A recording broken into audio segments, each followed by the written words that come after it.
আসসালামু আলাইকুম প্রিয় শিক্ষার্থী, টেকনিক ইজি এডুকেশনের পক্ষ থেকে জানাই আন্তরিক শুভেচ্ছা সালাম। আশা করি তোমরা সকলে ভালো আছো। তো বাংলাদেশ ও বিশ্ব পরিচয় ষষ্ঠ অধ্যায়ের আমরা টাইপ 4 এর কিছু গুরুত্বপূর্ণ কোশ্চেন নিয়ে আলোচনা করব। তো গুরুত্বপূর্ণ কোশ্চেনের 63 নম্বর কোশ্চেন আমাদের কি বলতেছে একটু দেখো। তো বলতেছে যে রাষ্ট্রবিজ্ঞানের জনককে কি রাষ্ট্রবিজ্ঞানের জনককে। আচ্ছা, আমরা জানি যে রাষ্ট্রবিজ্ঞানের জনক হচ্ছে কি আমাদের অ্যারিস্টটল। তিনি হচ্ছে কি আমাদের রাষ্ট্রবিজ্ঞানের জনক। এরপরে বলতেছে যে কোন ব্যক্তি, এরপরে আমাদের কি 64 নম্বর কোশ্চেনে বলতেছে যে নিচের কোন ব্যক্তি রাষ্ট্রবিজ্ঞানী। আচ্ছা, কোন ব্যক্তি হচ্ছে কি রাষ্ট্রবিজ্ঞানী। এখানে হচ্ছে কোক, ব্ল্যাকস্টোন, তারপরে কেন্ট। তো এগুলো হচ্ছে কি এরা তিনজন হচ্ছে আইনবিদ। কি এরা তিনজন হচ্ছে আইনবিদ। দেখো এরা তিনজন হচ্ছে আইনবিদ। আর হচ্ছে বলতেছে যে নিচের কোনটি রাষ্ট্রবিজ্ঞানী, তাহলে রাষ্ট্রবিজ্ঞানী হচ্ছে কি অধ্যাপক হল্যান্ড। এরপর আমাদের 65 নম্বর কোশ্চেনে বলতেছে যে রাষ্ট্রে বসবাসকারী কর্মক্ষম জনগণকে কি বলা হয়। কি যে রাষ্ট্রে বসবাসকারী কর্মক্ষম জনগণকে আমরা জানি যে রাষ্ট্রে বসবাসকারী কর্মক্ষম জনগণকে নাগরিক বলা হয়। কি বলা হয়? নাগরিক বলা হয়। এরপরে আমাদের 66 নম্বর কোশ্চেনে বলতেছে যে যে ব্যক্তি রাষ্ট্রের সুযোগ সুবিধা গ্রহণ করে এবং রাষ্ট্রের প্রতি আনুগত্য স্বীকার করে তাকে কি বলে। আচ্ছা, আমরা জানি দেখো বলতেছে যে যে ব্যক্তি রাষ্ট্রের সুযোগ সুবিধা গ্রহণ করে এবং রাষ্ট্রের প্রতি আনুগত্য স্বীকার করে তাকে কি বলে? তাকে বলা হয় হচ্ছে নাগরিক। তাকে কি বলে? তাকে নাগরিক বলে। এরপরে হচ্ছে আমাদের দেখো যে নিচের কোন শব্দটি দ্বারা নগরে বসবাসরত অধিবাসীকে কি নগরে বসবাসরত অধিবাসীকে কি বোঝানো হয়।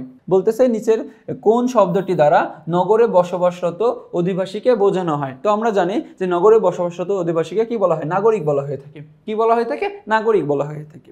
এরপরে আমাদের 68 নম্বর কোশ্চেন আছে যে যে ব্যক্তি রাষ্ট্রের সুযোগ সুবিধা ভোগ করে এবং রাষ্ট্রের প্রতি আনুগত্য স্বীকার করে তাকে নাগরিক বলে। তো কে বলেছেন এই কথাটা?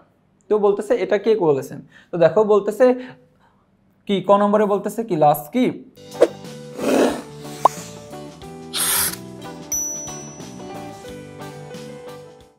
হল্যান্ড যে লাস্কি নাকি মিল নাকি গেটেল নাকি হল্যান্ড। তো বলতেছে দেখো এর মধ্যে আমরা জানি যে যে ব্যক্তি রাষ্ট্রের সুযোগ সুবিধা ভোগ করে এবং রাষ্ট্রের প্রতি আনুগত্য স্বীকার করে তাকে নাগরিক বলে। এই কথাটি বলেছে কি লাস্কি। তো লাস্কির সংজ্ঞাটা একটু আমাদের কি যে নাগরিকের লাস্কি যে সংজ্ঞাটা দিয়েছে নাগরিক সম্পর্কে সেই সংজ্ঞাটা একটু সহজ। তো তোমরা হচ্ছে কি যে লাস্কির সংজ্ঞাটা ইউজ করবা। এরপর আমাদের 69 নম্বর কোশ্চেনে কি বলতেছে যে নাগরিক হচ্ছে রাজনৈতিক সমাজের সেসব সদস্য যারা উক্ত সমাজের প্রতি কর্তব্য পালনে বাধ্য থাকেন এবং সমাজ থেকে সকল প্রকার সুযোগ সুবিধা লাভের অধিকারী হন। তো নাগরিকের এই সংজ্ঞাটি কে প্রদান করেছেন? আচ্ছা, কে প্রদান করেছে? তো বলতেছে দেখো ক নম্বর অ্যারিস্টটল, লাস্কি নাকি গেটেল নাকি হচ্ছে ম্যাকআইভার। তো আমরা দেখলাম একটু আগে কি লাস্কির একটা সংজ্ঞা দেখলাম যে উপরে এটা লাস্কির সংজ্ঞা ছিল। তো সেই অনুপাতে লাস্কি হইতেছে না। তো আমরা জানি কি এই সংজ্ঞাটা হচ্ছে কি অধ্যাপক গেটেল। কি অধ্যাপক গেটেল হচ্ছে এই সংজ্ঞাটি প্রদান করেছে। এরপরে আমাদের 70 নম্বর কোশ্চেনে বলতেছে যে সিভিক্স কোন ভাষার শব্দ। আমরা জানি দেখো যে সিভিক্স হচ্ছে কোন ভাষার শব্দ। আমরা জানি কি সিভিক্স হচ্ছে আমাদের ল্যাটিন শব্দ। ল্যাটিন শব্দ সিভিক্স। দেখো ল্যাটিন শব্দ হচ্ছে কি সিভিক্স। তো বলতেছে সিটিজেন বা নাগরিক শব্দটি কোন শব্দ থেকে উৎপত্তি লাভ করেছে। আচ্ছা, তো 71 নম্বর কোশ্চেনে বলতেছে যে সিটিজেন নাগরিক দেখো এই শব্দটি কোন শব্দ থেকে উৎপত্তি লাভ করেছে। তো আমরা জানি এটা হচ্ছে কি আমাদের সিভিক্স। তো এই সিভিক্স শব্দটি থেকে আমাদের সিটিজেন বা নাগরিক শব্দটি উৎপত্তি লাভ করেছে। এরপরে আমাদের 72 নম্বর কোশ্চেনে আছে যে রাষ্ট্র গঠনের পূর্ব শর্ত কি।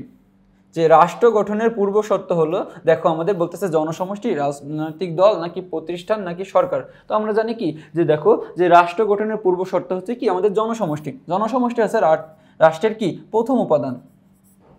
এরপরে আমাদের বলতেছে 73 নম্বরে যে নিচের কোনটির সাথে রাষ্ট্রের নিবিড় সম্পর্ক রয়েছে।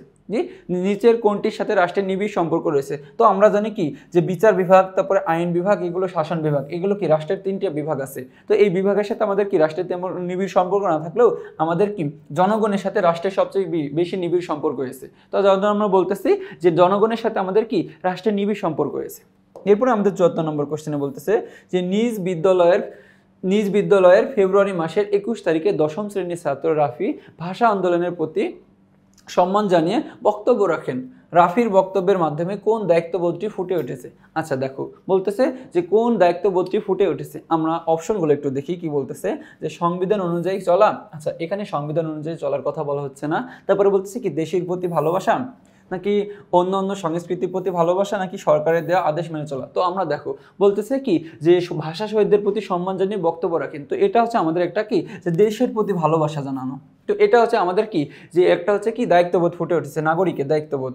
তো উদ্দীপক দেখো আমাদের বলতেছে এ হলেন। তো উদ্দীপক অনুযায়ী আমাদের কি যে এ ব্যক্তি যে ফেব্রুয়ারিতে কি ভাষা শহীদদের প্রতি সম্মান জানিয়ে একটা হচ্ছে কি বক্তব্য রাখছিলেন। তো তারপরে বলতেছে এ হলেন কি, যে 1 নম্বর বলতেছে বাংলাদেশের একজন নাগরিক, হ্যাঁ তিনি হচ্ছে আমাদের বাংলাদেশের একজন নাগরিক, এটা সঠিক। তারপরে বলতেছে কি রাষ্ট্রীয় আইনের প্রতি আনুগত্য, নাকি হচ্ছে কি তার অঙ্গসঙ্গত, তার অসঙ্গত কার্যফলের জন্য কি তিনি হচ্ছে জন্য দায়ী নন। তারপর আমরা বলতেছি দেখো যে এখানে আমাদের কি, যে এখানে যে তার অসঙ্গত কার্যকলাপের জন্য তিনি দায়ী নন, এখানে আমাদের কি কোনো কিছু অসঙ্গত কার্যকলাপ ফুটে ওঠে না। তো তার জন্য আমরা বলতেছি কি 1 ও 2। তো এর মাধ্যমে আমরা হচ্ছে দেখো যে টাইপ 4-এর কোশ্চেনগুলো সলভ করলাম। পরবর্তীতে তোমাদের টাইপ 5 নিয়ে দেখা হবে। ততক্ষণ পর্যন্ত তোমরা সুস্থ থেকো, ভালো থেকো। আসসালামু আলাইকুম।